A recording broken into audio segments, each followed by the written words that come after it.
कार्यक्रम और ऐसे दिवस पर हो रहा है। आज बहुत ही शुभ दिन है। हमारे देश को पूरी दुनिया के अंदर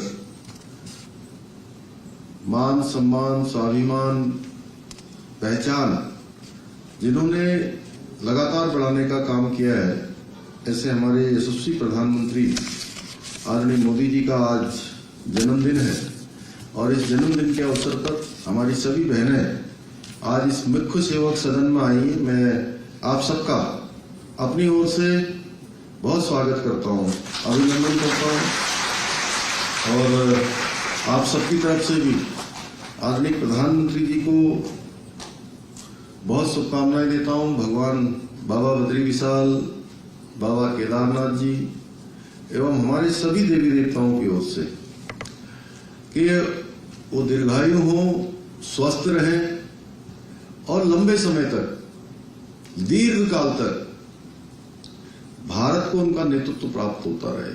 उनके नेतृत्व में जो उन्होंने संकल्प लिया है, एक भारत श्रेष्ठ भारत का संकल्प लिया है। उन्होंने संकल्प लिया है भारत को दुनिया का सिरमौर भारत बनाना है। भारत दुनिया का नेतृत्व करने वाला भारत बने, भारत विश्व गुरु भारत बने। ऐसे भारत का निर्माण करने का काम एक शिल्पी के रूप में, और आज विश्वकर्मा जयंती भी है और सच मानिए तो हम सब कह सकते हैं कि आधुनिक भारत के अगर कोई विश्वकर्मा है, कोई शिल्पी है, तो हमारे प्रधानमंत्री आदरणीय नरेंद्र मोदी जी हैं।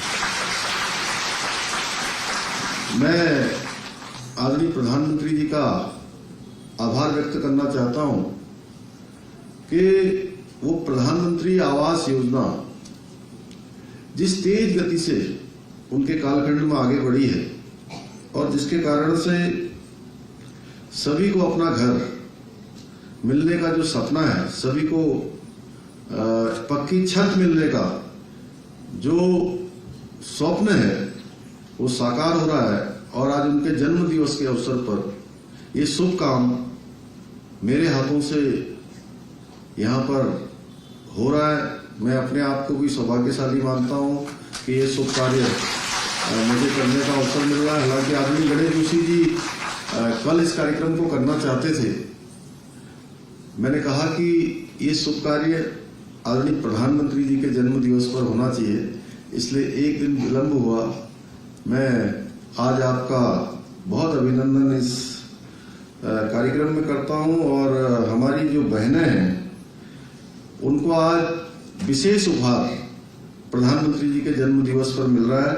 उनको बधाई देता हूं कि आज वो अपने घर की मालकिन बन गई हैं और हमारे बीच में ऐसे भी अनेक परिवार हैं जिनके लिए खुद का घर मिलना किसी सपने से कम नहीं है। आप अंदाजा करिए उन लोगों के बारे में, या आप स्वयं महसूस करिए कि बिना घर की कैसी स्थिति होती है और जब घर मिल जाता है तो कैसी स्थिति होती है। और किसी को भी जब एक गरीब को घर मिलता है तो कहीं ना कहीं उसके जीवन में एक स्थिरता आती है। वो एक नई उम्मीद के साथ अपने जीवन को आगे बढ़ाता है।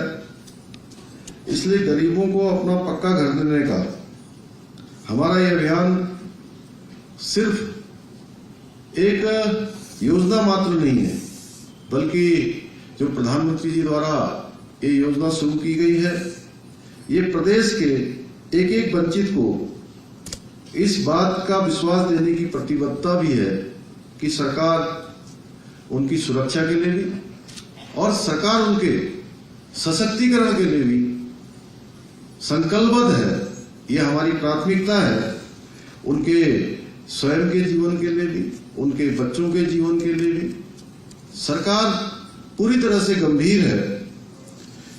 भाइयों बहनों, ईंट पत्थर जोड़कर एक इमारत तो बन सकती है, लेकिन उसे हम घर नहीं कह सकते हैं। वो घर तब बनता है जब उसके अंदर परिवार में रहने वाले हर एक सदस्य का सपना जुड़ा हो, अपनापन हो और परिवार के सभी सदस्य जी जान से अपने लक्ष्य को प्राप्त करने के लिए जुटे हों। हमारा उत्तराखंड भी एक ऐसा ही घर है जिसको हम सब लोग बनाने के लिए जुटे हुए हैं।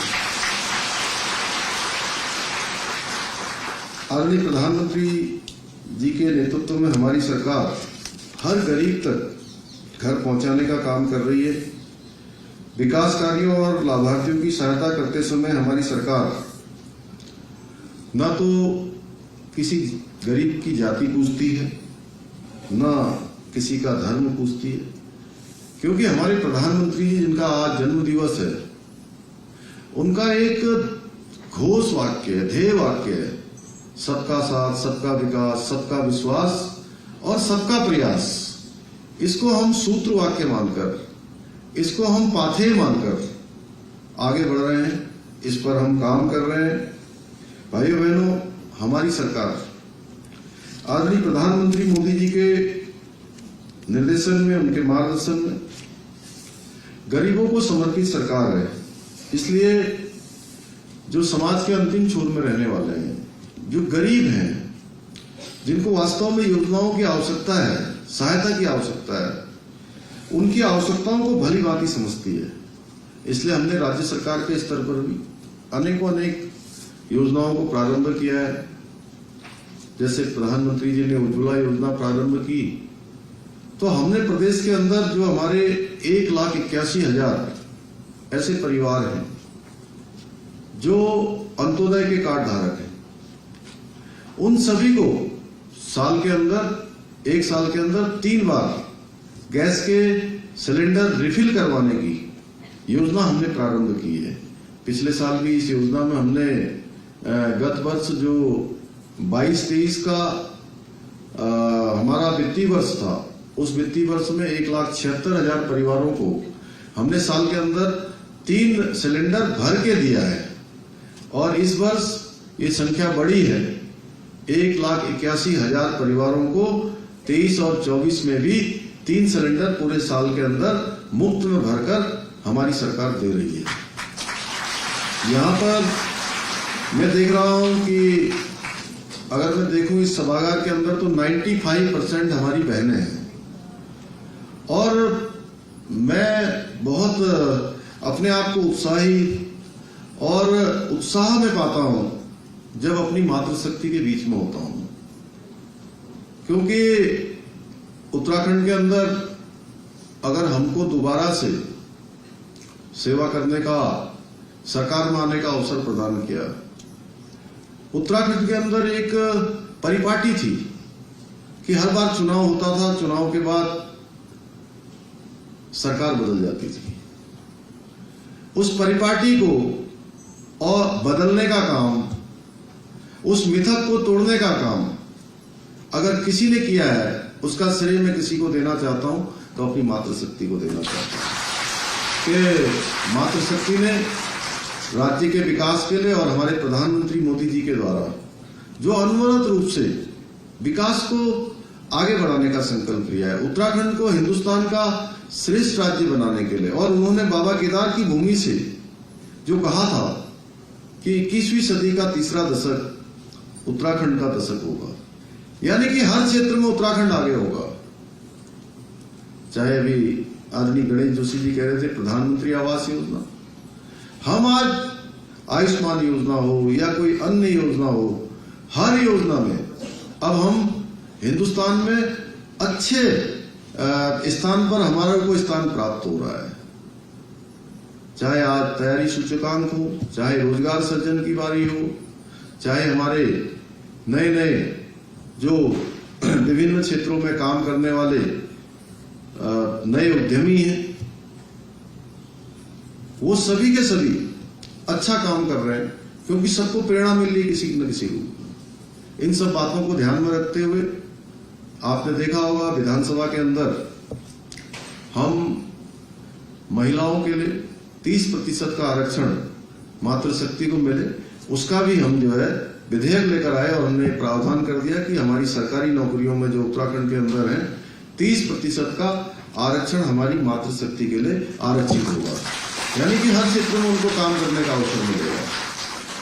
अभी लखपति दीदी योजना के बारे में माननीय मंत्री जी ने बहुत विस्तार से बताया, और अभी मुख्यमंत्री सशक्त बहना उत्सव योजना, बहना जो रक्षाबंधन पर प्रारंभ हुई, उस योजना में भी तेजी से हमारी बहनों को एक स्थान मिला है।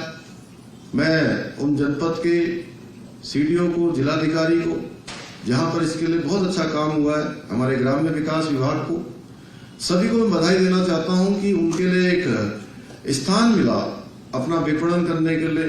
बहनें जो उत्पाद बनाती हैं, उन उत्पादों को बाजार में ले जाने के लिए उनकी बिक्री ठीक प्रकार से हो जाए, मार्केटिंग ठीक से हो जाए, उनको उसका उचित मूल्य मिल जाए, उस पर उन्होंने काम किया है।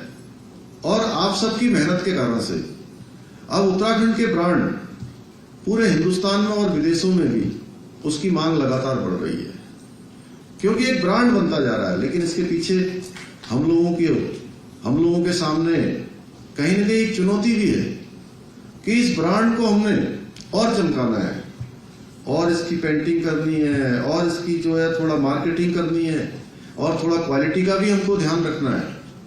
अच्छी क्वालिटी, अच्छी पैकेजिंग, कि उत्तराखंड का ब्रांड आया है तो लोग ये सोचे ही नहीं, देश दुनिया में इस प्रकार का नाम हो जाए, कहें कि उत्तराखंड का आया है, लीजिए जी ये तो बढ़िया ही होगा।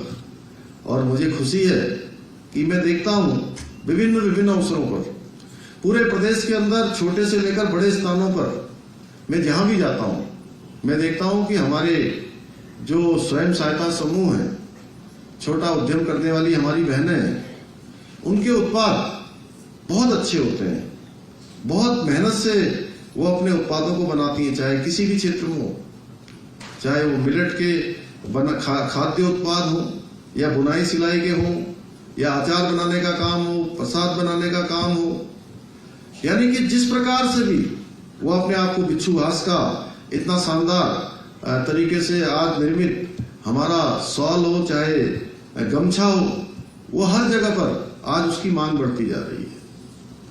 हवालबाग जो हमारा सेंटर है, इनक्यूबेटर्स का सेंटर, उस हवालबाग के सेंटर में पिछले सालों में एक अभूतपूर्व रूप से वहां की बहनों ने बहुत अच्छा काम किया है। अल्मोड़ा में हवालबाग में जो इनक्यूबेटर सेंटर चलता है, वहां पर जहां 2021-22 में लगभग 6 करोड़ रुपए का ऋण वहां की बहनों ने अपने काम को बढ़ाने के लिए लिया, और 22-23 में जब मैं गया तो मुझे भी देखकर बड़ी हैरानी हुई और मन में एक खुशी भी हुई कि हमारी बहनें अपने को बढ़ाने के लिए, अपने राज्य को बढ़ाने के लिए, रोजगार और स्वरोजगार को बढ़ाने के लिए कितनी तन्मयता से, कितनी तल्लीनता से परिश्रम कर रही हैं, कितनी लगन से लगी हुई हैं कि जो 6 करोड़ रुपए का आरबीआई से लिया जाने वाला ऋण था,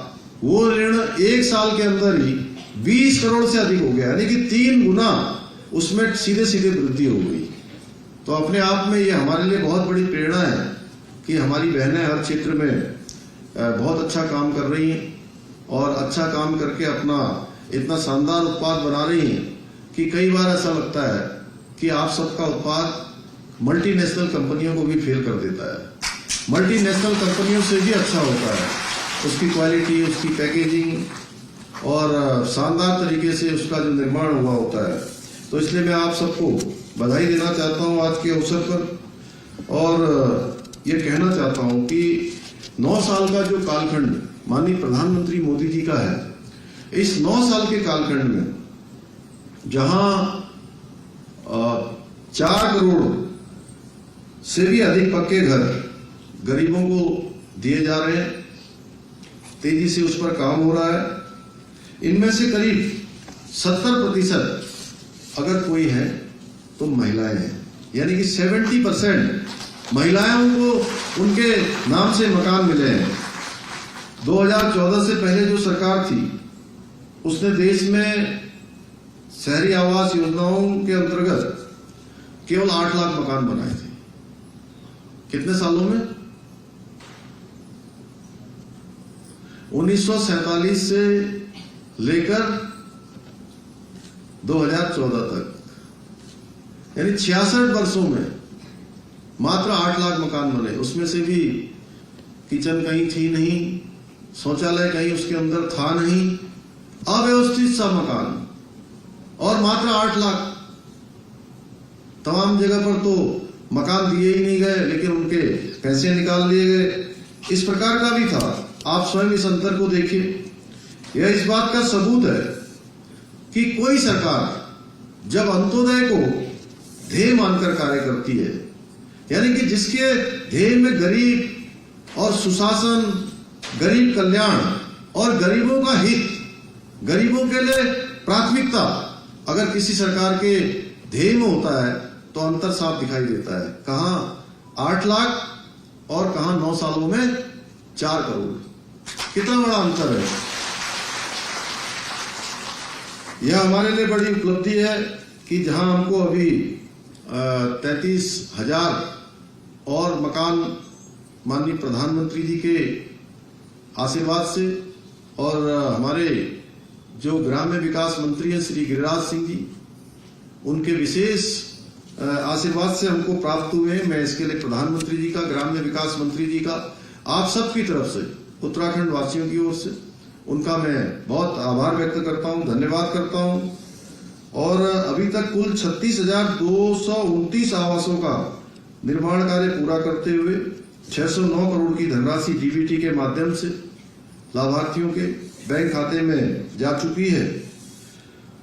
और जिस प्रकार से हमको मकान मिल रहे हैं, जिस प्रकार से आज हर योजना में उत्तराखंड को प्राथमिकता मिल रही है, इस बात से स्पष्ट होता है कि हमारे प्रधानमंत्री जी का उत्तराखंड राज्य के साथ किस प्रकार का लगाव है। वो हमेशा, आप देखा होगा, कभी उत्तराखंड की टोपी पहनते हैं, कभी उत्तराखंड का थुरमा पहनते हैं। अभी मैं एक दिन उनको मैंने मुंशियारी का एक छोटा शॉल दिया, तो उन्होंने बहुत स्नेह से कहा कि क्या ये शॉल बड़ा बन सकता है क्या? जो बनाने वाले लोग हैं उनसे पूछना कि वो क्या बड़ा बना सकते हैं जिसको मैं ओढ़ सकूं।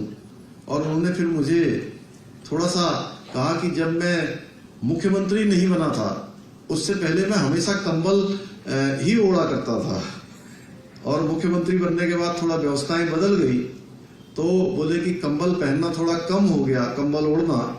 लेकिन मेरा शुरू से एक मेरी आदत थी कि मैं कंबल ओढ़कर सोता था। और मैंने मुंशियारी के लोगों से कहा कि आप उनके लिए इसको बड़ा बना दीजिए, तो मुंशियारी के लोगों ने फिर उसको थोड़ा बड़ा बना के दिया। मैंने आदरणीय प्रधानमंत्री जी को वो मुंशियारी का जो शॉल है वो बनाकर उनको दिया, तो उन्होंने बहुत ही प्रेम से उसको रखा।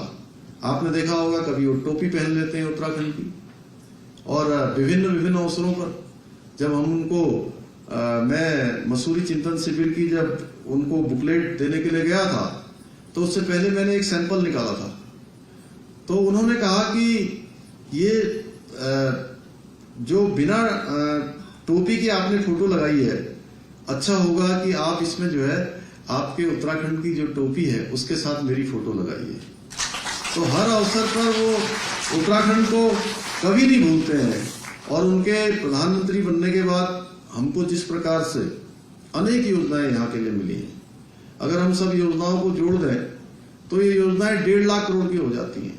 चाहे ऋषिकेश कर्णप्रयाग रेल लाइन हो, चाहे केदारनाथ जी का, बद्रीनाथ जी का पुनर्निर्माण हो, चाहे आज देहरादून दिल्ली बनने वाला हमारा एलिवेटेड रोड हो, एम्स का बनने वाला सैटेलाइट सेंटर हो, देहरादून का हवाई अड्डा हो, ऐसे अनेकों कार्य, चाहे प्रधानमंत्री आवास योजना हो, चाहे वो पेयजल की हर घर नल से जल की योजना हो, चाहे इज्जत घर की बात जिसका गणेश जोशी जी कह रहे थे, हर क्षेत्र में हमको अधिक से अधिक योजनाओं का लाभ हमको मिला है।